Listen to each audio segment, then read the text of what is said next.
Hello friends. కొంతమందికి డబ్బు లేక దారిద్ర్య బాధలు అనిపిస్తుంటారు.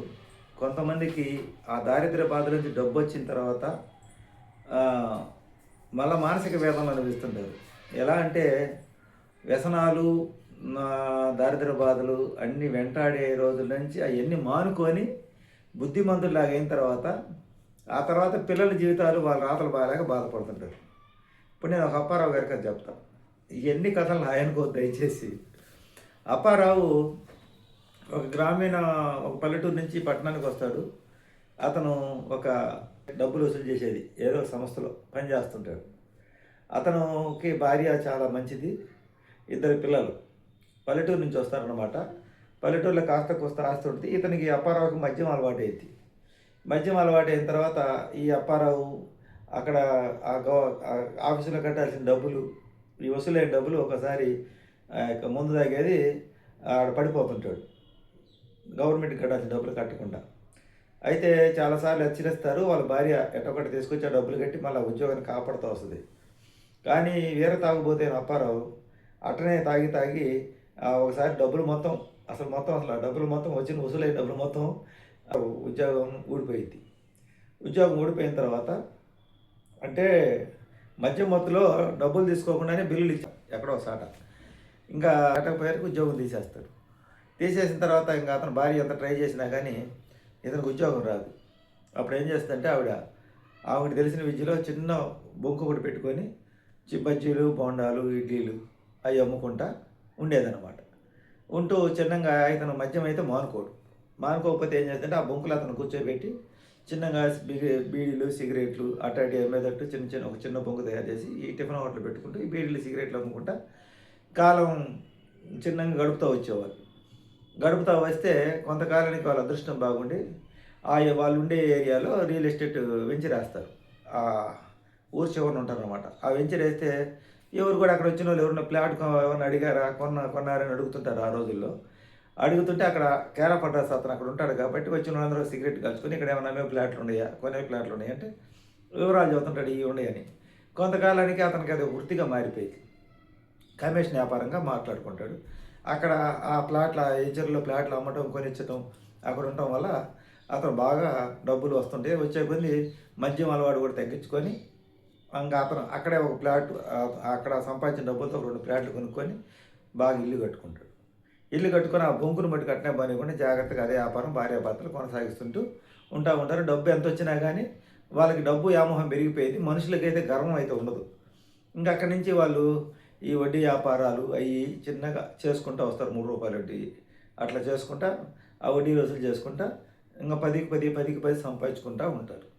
అయితే ఇంకా మనం అంతా బాగున్నాం, హ్యాపీగా ఉన్నాం, కుటుంబాన్ని ఇంకా బాగుంటుందని చెప్పే క్రమంలో కుమారుడికి పెళ్లి చేస్తారు. పెళ్లి చేస్తే వచ్చిన అమ్మాయికి అతనికి ఎందుకో కుదరదు, విడాకులు అయిపోతాయి. మళ్ళా పెళ్లి చేస్తారు. మళ్ళీ వచ్చిన అమ్మాయికి అతనికి ఎందుకో కుదరదు, మళ్ళీ విడాకులు అయిపోతాయి. మళ్ళీ 3వ పెళ్లి కూడా చేస్తారు.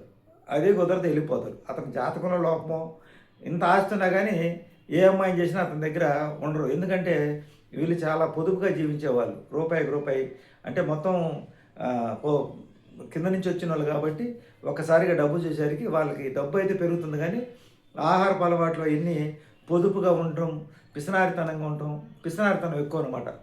ఆ పిసినారితనాన్ని తట్టుకోలేక వాళ్ళు వెళ్ళిపోయేవాళ్ళు అనమాట. వచ్చిన వాళ్ళు ఎంత డబ్బున్నా ఎంత ఆస్తున్నా కానీ 3 పూట్ల సక్రంగా తినడానికి తిండి, కట్టుకోవడానికి మంచి బట్ట ఉంటేనే కదా ఎవరైనా ఉండేది. వీళ్ళు ఊరక చేసుకున్నప్పుడు కూడా ఈ పిసినారితనాన్ని వచ్చిన అమ్మాయిలు ఉండలేక తట్టుకోలేక కూలీనాలు చేసుకుని 3 పూట సక్రంగా తిందామని వెళ్ళిపోతుంటారు అన్నమాట. ఇంకా తర్వాత వీళ్ళకి ఇంకా డబ్బు మీద ఆమోహం పెరిగి ఇంకా ఆస్తులు పెంచుకుంటూ పోతూ ఉంటారు. ఈ పెంచుకుంటూ పోయిన తర్వాత కొంతకాలానికి కూతురికి వివాహం చేస్తారు. ఆ కూతురు వివాహం చేసి కూతురు బాగుంటుంది అనుకుంటే వీళ్ళకి తగ్గట్టుగానే తక్కువ కట్నం ఇచ్చి చేస్తారు. ఆ అమ్మాయికి కూడా ఆ భర్తతో కలిసి జీవించే యోగం ఉండదు. ఇంకా వీళ్ళ కుటుంబం డబ్బు అయితే విపరీతంగా వస్తుంది, ఆస్తి అయితే విపరీతంగా వస్తుంది, పెరిగిపోతూ ఉంటుంది. కానీ అశాంతితో జీవిస్తుంటారు. మనం జనరల్గా అనుకుంటాం కదా, డబ్బు సంపాదిస్తే అన్ని సమస్యలు పరిష్కారం అవుతాయి. నేను కూడా చెప్తాను అదే మాట. డబ్బు సంపాదించినంత మాత్రాన అన్ని సమస్యలు పరిష్కారం కావు. మన గృహబలం, జాతక బలం ఉంటుంది. ఇప్పుడు వాళ్ళు డబ్బు లేకుండా పేదరికం నుంచి వచ్చి బాగా డబ్బు సంపాదించి పిల్లల భవిష్యత్తుని సెట్ చేయలేకపోతారు. ఇంకా కొంతకాలానికి ఈ అప్పారావు కాలం చేస్తాడు. ఆ తర్వాత ఇంకా కొంతకాలానికి అప్పారావు భార్య కాలం చేసింది. వాళ్ళు చనిపోయేదాకా కూడా ఏ యోగాలు ఏ భోగాలు అనిపించరు. ఎందుకంటే వాళ్ళు కష్టపడి లేక లేక వచ్చిన వాళ్ళు కాబట్టి ఆ డబ్బును చూసారు, ఆ డబ్బును ఖర్చు పెట్టలేక పోతా ఏం తీసుకోలేక ఇక్కడ వదిలిపెట్టిపోతారు. ఇక ఇక్కడ పిల్లలిద్దరికి కొంతకాలానికి వీళ్ళిద్దరు కూడా కుదరక ఎవరంతటా వాళ్ళు అయిపోతారు. కొంతకాలానికి వ్యసనానికి బానిసైన అప్పారావు కొడుకు ఆస్తులు మొత్తం కాజేస్తాడు.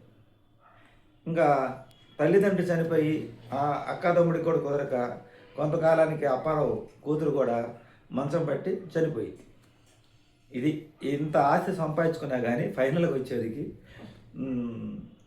ఆస్తి వల్ల పిల్లల జీవితాలు కరెక్ట్గా అవుతాయని చెప్పలేము. ఎందుకంటే వీళ్ళు ఈ ఆస్తి సంపాదించే క్రమంలో పిల్లల్ని క్రమశిక్షణగా పెంచడం మర్చిపోయారు.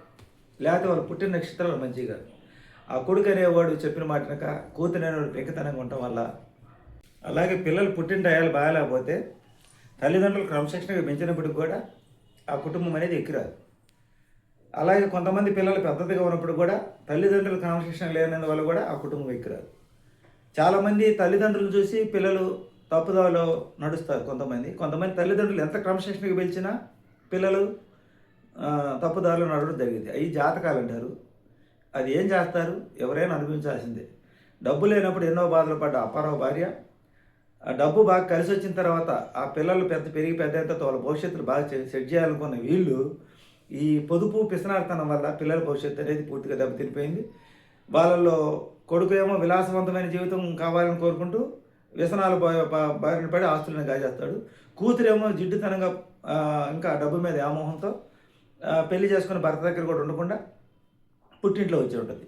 లాస్ట్కి కొంతకాలానికి కొన్ని సంవత్సరాలు జరిగిన తర్వాత వాళ్ళ తల్లిదండ్రులు మంచం పట్టి చనిపోవటం, ఆ తర్వాత పిల్లల జీవితం ఎలా అంటాం, ఈ మధ్యలో సంపాదించిన ఆస్తి అంతా కూడా ఆ కొడుకు మొత్తం లోకులు పాలు చేసి కాజేయటం, ఎట్టొచ్చిందో అలాగే పోవడం జరిగింది. ఇవి కొన్ని సందర్భాలు ఇలా జరుగుతుంటాయి. అది గత జన్మ కర్మలు అంటారు, ఈ జన్మలో చేసుకునే అంటే తెలియదు. కానీ ఇది అప్పారావు కథ అయితే లాస్ట్కి వాళ్ళ కుటుంబం ఇలా ఒడిదుడుకులతో వచ్చి మళ్ళీ పైకెచ్చి మళ్ళీ ఫైనల్గా పూర్తిగా వాళ్ళతోటే కుటుంబం అనేది పతనమే జరిగింది. కొన్ని కుటుంబాలు ఎక్కిరావు, ఎందుకో తెలియదు మనకి. ఎక్కొచ్చినా పిల్లల టైంలో పోతాయి అన్నమాట. మధ్యలో ఒకసారి వెలిగినా మళ్ళీ ఆరిపోతాయి. అందువల్ల ఏది శాశ్వతం కాదనే దానికి ఈ అప్పారావు కథే ఉదాహరణ. వీడియో నచ్చితే లైక్ చేయండి, సపోర్ట్ చేయండి, సబ్స్క్రైబ్ చేయండి. Thank you. బై.